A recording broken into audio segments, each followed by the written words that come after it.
तो दोस्तों आईपीएल 2025 से पहले विदेशी खिलाड़ियों के लिए बहुत बड़ा झटका है। क्या है मैं आपको अभी बताने वाला हूं, जिससे एक ऐसा नियम बनने जा रहा है जिससे उनको बहुत बड़ा झटका लग सकता है। कुछ विदेशी खिलाड़ी होते थे जो कि बहुत ज़्यादा चालाकी करते थे। देखिए, सबसे पहले तो कुछ विदेशी खिलाड़ी के ऊपर लग सकता है बैन। किस प्रकार से बैन लगेगा, कितने वर्ष का लग सकता है और क्या कुछ ये मामला है, सब कुछ आपको बताने वाला हूँ। अब आप लोग इस सीन पे देख ही सकते हो कि कुछ प्लेयर थे जो कि नाम वापस ले लेते थे। जब उनको नाम आता था ऑप्शन में, वो बिक जाते थे। तो टीम देखिए, जब टूर्नामेंट स्टार्ट होने ही वाला था उससे पहले वो नाम वापस ले लेते थे, तो टीम को बहुत ज़्यादा दिक्कत होता था किसी दूसरे प्लेयर को हायर करने में। अब देखो मामला क्या है, मैं आपको पूरा एक अच्छे से समझाने का प्रयास करता हूँ। यहाँ पर देखो आप लोग कि देखिए, एक होता है मेगा ऑप्शन, एक होता है मिनी ऑप्शन। तो मेगा ऑप्शन में बहुत ही अच्छे अच्छे प्लेयर होते हैं जिनका संख्या अच्छे अच्छे प्लेयर्स का ज़्यादा होता है। तो ऐसे में ना जो एवरेज प्लेयर होते हैं उनके ऊपर बहुत पैसे लगते नहीं हैं, ठीक है। तो आप समझने की कोशिश कीजिए, बहुत पैसे लगते नहीं है। जैसे अब की बार मेगा ऑप्शन हो रहा है, तो अगर ऑप्शन में है कौन, जसप्रीत बुमराह, ठीक है। जसप्रीत बुमराह ऑप्शन में है और सामने मिचेल स्टार्क, तो किसके ऊपर बोली ज़्यादा लगेगा आप लोग बताइए। जसप्रीत बुमराह के ऊपर लगेगा मान लीजिए 25 से 30 करोड़, और उसी के सामने अगर यहाँ पे देखिए अगर कौन है, स्टार्क है, तो 12 से 13 करोड़ में बिकेंगे मेगा ऑप्शन में। लेकिन जब मिनी ऑप्शन होता है, ये प्लेयर करते क्या है, मेगा ऑप्शन में नाम नहीं देते हैं, लेकिन जब मिनी ऑप्शन होता है तो उसमें अपना नाम दे देते हैं। तो मिनी ऑप्शन में होता है क्या है कि यहाँ पर प्लेयर जो अच्छे प्लेयर होते हैं उनका जो क्वांटिटी है बहुत कम होता है, अच्छे प्लेयर बहुत ही कम होते हैं। तो ऐसे में एवरेज प्लेयर के ऊपर भी ना बहुत बढ़ चढ़ के दाम लगता है। जैसे हसरंगा के ऊपर लग गया, और यहाँ से किसके ऊपर, रायली रूसो के ऊपर लग गया दाम, कितना ज़्यादा हो गया, ठीक है। इसके पहले आपने देखा था वो 8 करोड़ के आसपास बिके थे पंजाब की टीम में। और यहाँ पे देखिएगा पैट कमिंस कितने महंगे बिक गए। उतना महंगा विराट कोहली नहीं खेल रहा है जितना महंगा पैट कमिंस खेल रहे हैं, मिचेल स्टार्क खेल रहे हैं। तो ये देखिए होता क्या है कि ये लोग जब मेगा ऑप्शन होता है तो उसमें अपना नाम नहीं देते हैं, जब मिनी ऑप्शन होता है उसी में खेलना चाहते हैं, उसी में नाम आना चाहते हैं।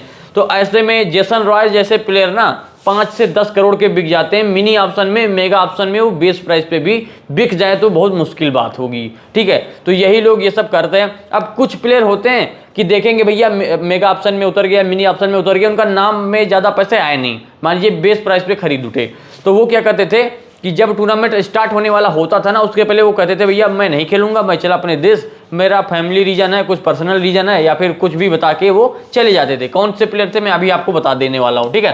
तो जो आईपीएल के मालिक है ना, उन्होंने क्या कहा है कि जो ऐसा प्लेयर करेगा उसको कम से कम 2 साल का बैन होना चाहिए, ठीक है। तो 2 साल बैन हो जाएंगे तो मान के चलिए कितना उनके पास टाइम बचेगा, उनका पैसा भी बर्बाद हुआ, उनका समय भी बर्बाद हुआ। क्योंकि आईपीएल जैसे टूर्नामेंट में अगर आप नहीं खेलने का पा रहे हो तो मान के चलिए पाकिस्तान से जाके पूछिए पाकिस्तानी प्लेयर से कि क्या झटका होता है, ठीक है।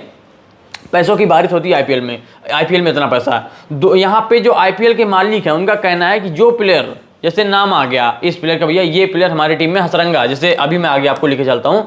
यहाँ पर देखिए प्लेयर का लिस्ट मैंने आपको बना के दिया है कि इतने खिलाड़ी या फिर चोटिल की वजह से, या फिर चोटिल नहीं, वो केवल दिखा देते हैं कि मैं चोटिल हूँ, या पर्सनल रीजन की वजह से। देखो सबसे पहले तो जेसन रॉय 2022 में भी भाग गए, उसके पहले 2024 में भी भाग गए।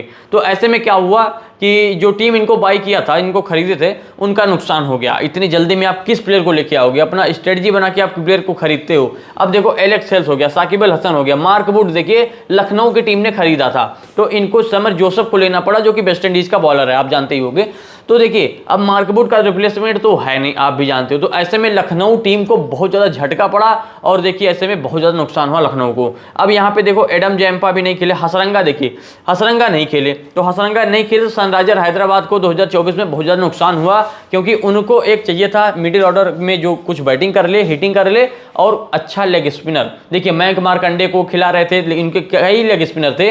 यहाँ पे देखिए विजय बैसाख को खिलाए, लेकिन काम नहीं चल पाया, उसी की वजह से वो फाइनल भी हारे हमारे हिसाब से। बैसाख पूरे सफल नहीं हो पाए। अगर वही हसरंगा होता तो आप सोच के देखिए कितना अच्छा टीम बन जाता।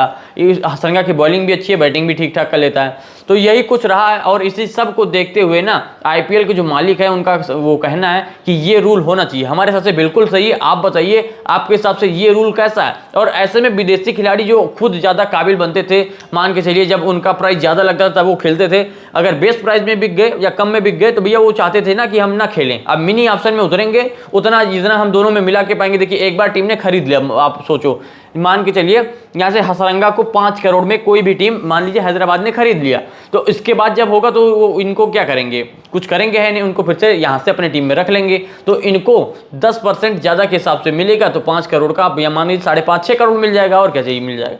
लेकिन वही मिनी ऑप्शन में उतरेगा ना तो ये 10 करोड़ पा जाएगा, ये जानता है, क्योंकि उसमें प्लेयर कम होते हैं, अच्छे प्लेयर। तो यही सब ये दिमाग लगाते थे, जिसको सब जानते हैं, सब समझ चुके हैं। और आईपीएल के मालिक का यही कहना है कि सबसे पहले तो ये ना हो कि मेगा ऑप्शन में ना अपना नाम ना दे, मिनी ऑप्शन में अपना नाम दे हमेशा। और अगर वो कम प्राइस में बाई किए गए तो ऐसा नहीं है कि वो छोड़ के चले जाए, जब ज़्यादा प्राइस उनको मिले तभी वो खेलें। तो ये गलती करते थे जो विदेशी खिलाड़ी, बहुत ज़्यादा अपने आप को यहाँ से चालाक समझते थे। तो ये आईपीएल के मालिकों ने बहुत ही बड़ा कदम उठाया, और यहाँ पर आईपीएल में ये रूल आने वाला है, मैं आपको पहले ही बता दे रहा हूं, जिससे विदेशी खिलाड़ी अब बैन भी हो सकते हैं। 2 साल का कम से कम बैन होगा जो ऐसा करेगा, यानी कि टीम में हो गया उसके बाद खेलने ना आए, तो ऐसा हो सकता है। तो दोस्तों अगर आपको इसी प्रकार के आईपीएल या क्रिकेट से रिलेटेड कोई भी वीडियो चाहिए तो यहाँ पे क्षत्रिय स्पोर्ट्स यूट्यूब चैनल को सपोर्ट कीजिए। अगर आप फेसबुक पे देख रहे हो, फेसबुक पेज पे, तो आप देखिए यहाँ पे लाइक कीजिए, और अगर आप यूट्यूब पे देख रहे हो तो चैनल को सब्सक्राइब करना मत भूलिएगा।